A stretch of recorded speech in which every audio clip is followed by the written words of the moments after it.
Welcome everyone to this episode of Hilantra.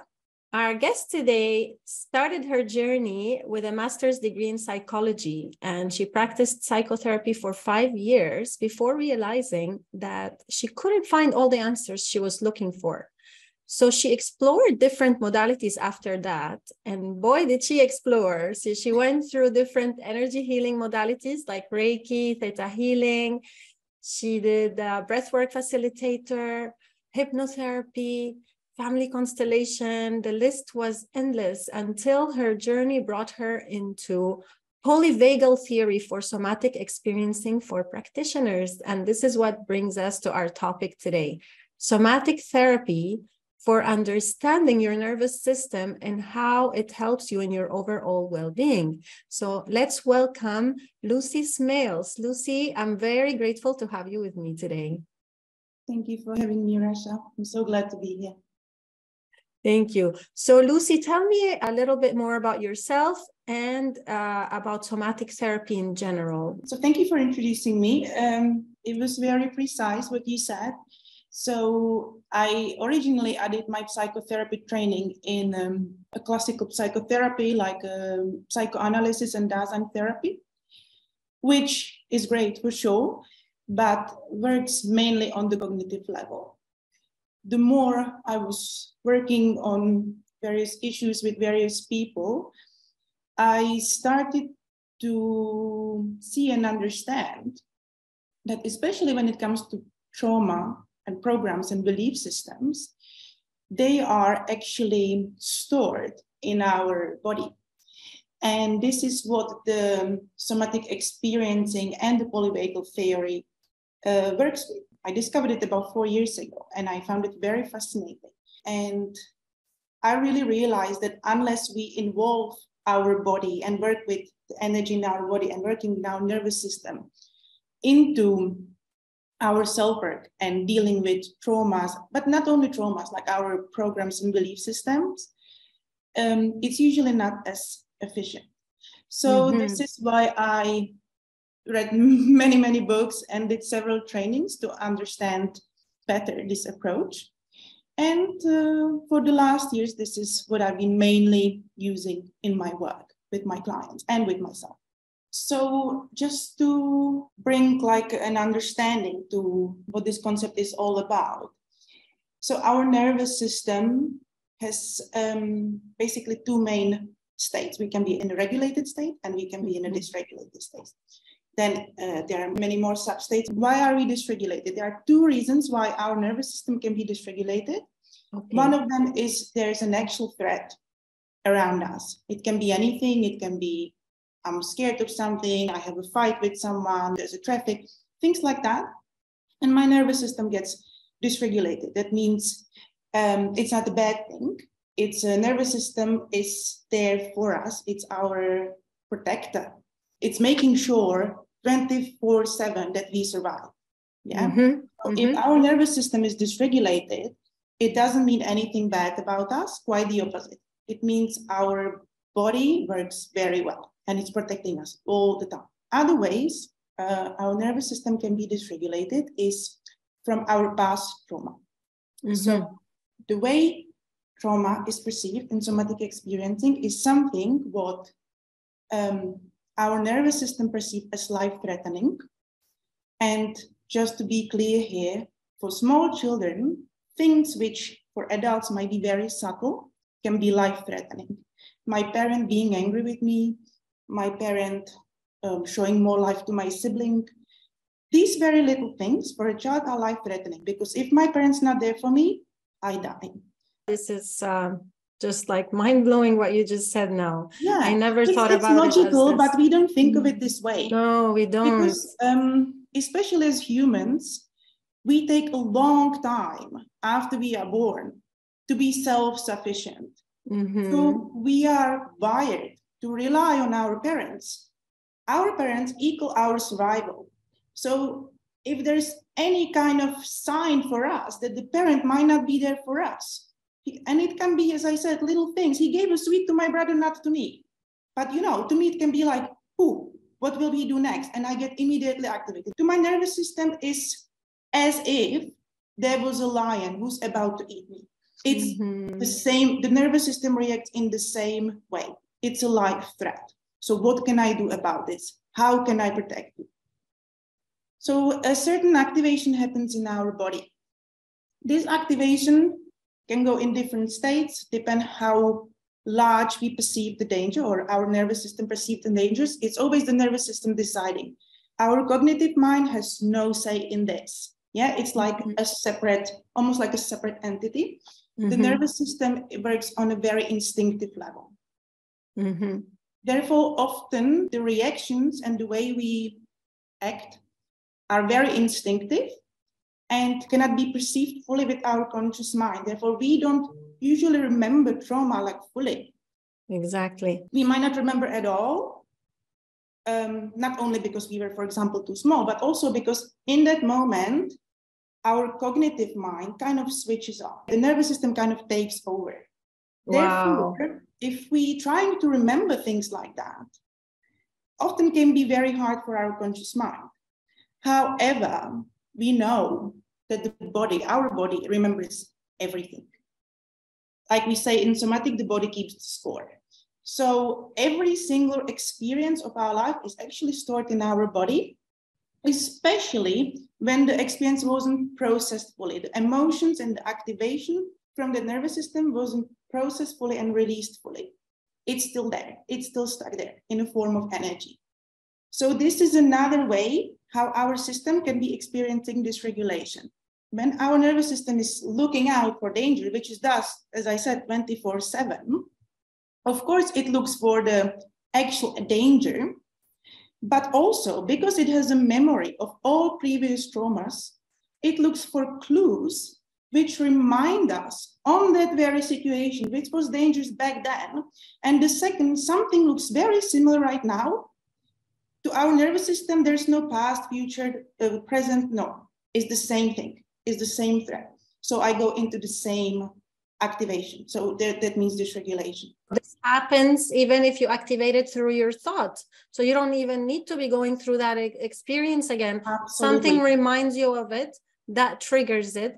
Let's make it an example on like a more serious thing, yeah? So let's say something very unpleasant happened to me when I was a child. For example, I went through a medical treatment, yeah? Or my parent was shouting at me a lot, or maybe hit me, yeah?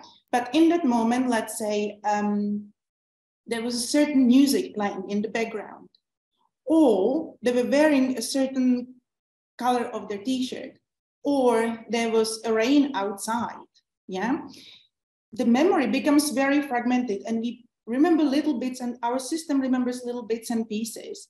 These little things, like each time when I see a rain, I might get activated, I might get stressed. I might not know why, because I don't remember cognitively that at one point when there was rainy outside, they were putting injection into my body when I was a little baby, but my body remembers.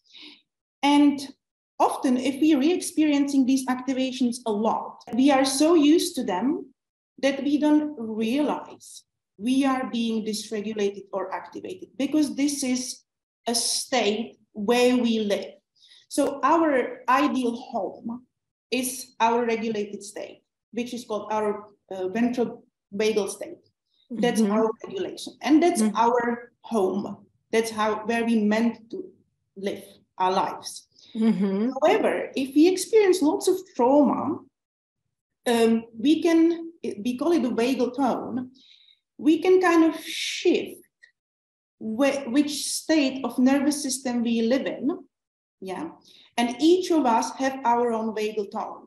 This is where we naturally live. And it can be our home away from home. So I don't live in my regulated ventral system. I live in a sympathetic, or I live in my dorsal.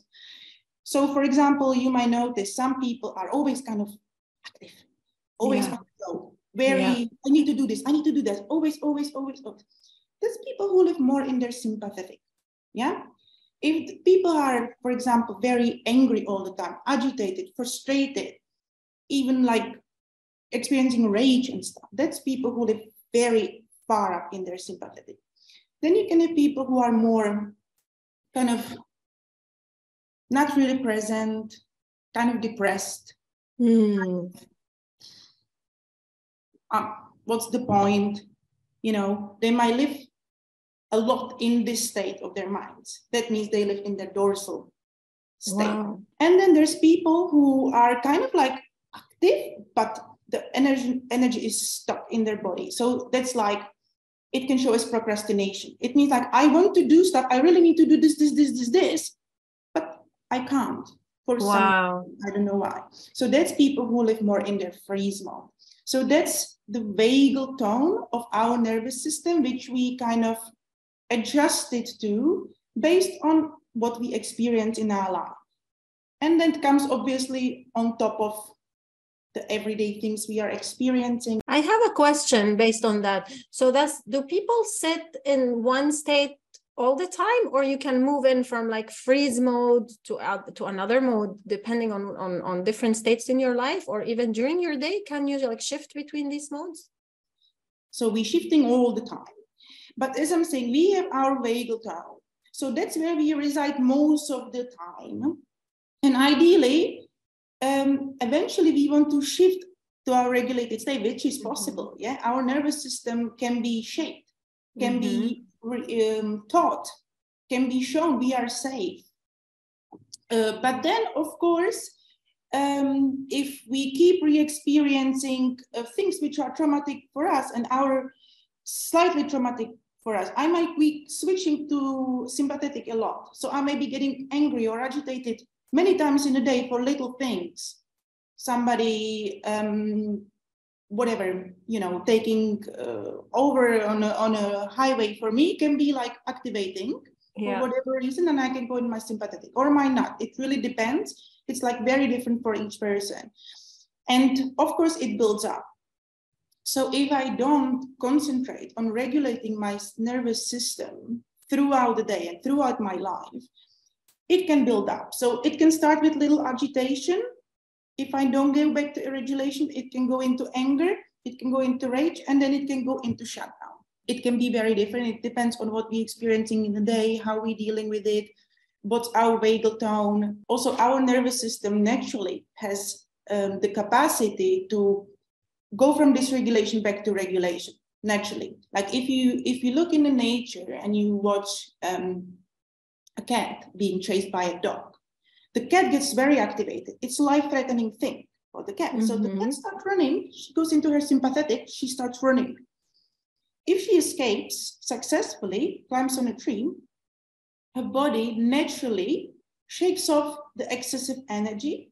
Animals can do this very well, and this is actually how Peter Levin originally came up with this theory, because he was really watching videos of animals, how they go from their dysregulated state back to regulated. And their bodies, it's actually a physical thing they do. They would shake, they would roar, they would make a sound, they release. Yeah? Wow. So, and we're not taught to do this, or we don't have the space to do this, or we don't think of doing this, or we might be terrified. As a child, we might be terrified to cry because whatever reason, like my parents don't act well when I cry, you know, so we don't release this energy, we don't release this emotion, and it gets stuck. Mm-hmm. The animals do that. So the cat, after the cat shakes the energy off, it goes after their day, like if nothing happened almost. The cat doesn't stay traumatized for the rest of their life because a dog was chasing her at one point. No, the nervous system goes back to regulation, and that's it. The thing is, if we experience lots of trauma and we don't shake off this energy, it really does get stuck in the body. And that's when we are re-experiencing dysregulation a lot in our lives. Yeah. That is such a good explanation. Like it makes so much sense, and like it puts perspective for everybody. And it does take a lot of work, I think, seeing it from the perspective of your journey when you didn't find answers and you went out looking for them. It's each person's responsibility to look for the answers within themselves, and then getting to know themselves on that deep level to understand, you know, why am I reacting this way? What is happening? You don't necessarily have to go back, I believe, right? And maybe correct me if I'm wrong. You don't necessarily have to go back to that incident, like you said, and recall it exactly in all its shape and form. but then say, when this thing is happening today to me, this is how I'm reacting. And I noticed it many times. What am I going to do about it? Now, even if I don't understand when it started, but I understand now that it's happening. These are the symptoms. So I'm reacting in this way. So A is happening. I'm sweating a lot. I'm shaking a lot, or I'm pushing myself a lot. And okay, I need to do something about it. So everyone has that responsibility, and it should be empowering, not debilitating. That, okay, I'm responsible for my well-being. What can I do about it? Not, oh my God, what am I going to do? Right? Also that mindset that the person is in. But thank you for that perspective. It was really, really interesting, very insightful. Yeah, it's perfect. The way you summarized it and everything what you said, I couldn't agree more. Exactly. Like you said, the moment I notice I'm dysregulated, and I'm going to repeat myself, but this is really important. It's not a bad thing. It really means our nervous system is there for us. Yeah. So it's not in that point to be like scared of it or something. It's more like, oh, okay, I'm being shown, I'm being reminded through my body, through my system, which works perfectly well, that for whatever reason, I don't feel safe right now, or it reminds me of a situation where I didn't feel safe in the past. Of course, they are regulating tools to bring us back to our regulated state, to our ventral vagal state, which we can do regularly in these kind of situations. Mm-hmm. But of course, if we notice that a certain thing keeps re-triggering me, it can be, again, very subtle. If someone says this, and I always get very activated from there, it's probably a trauma. It's trauma-based, something that I experienced in the past. And it's good to release this charge from the body, because also what's important to say, anything I experience and it gets stored in the body, it's that stored in the form of energy. But each energy has a certain vibration, certain frequency. Each frequency attracts the same frequency. So you might notice that people who were, let's say, mistreated as children often end up in a relationship where they are being mistreated. What's very interesting about it is that, let's say it was me. So let's say I was mistreated as a child. Energetically, I start attracting partners who will treat me the same way as my parents did. Because the charge, which is stored in my body, works like a magnet. So I might see a guy, I might know nothing about him, but for whatever reason, I find him very attractive. So in a relationship, it takes a certain time when we go back into our original kind of patterns and programs. We suddenly start replaying the same thing.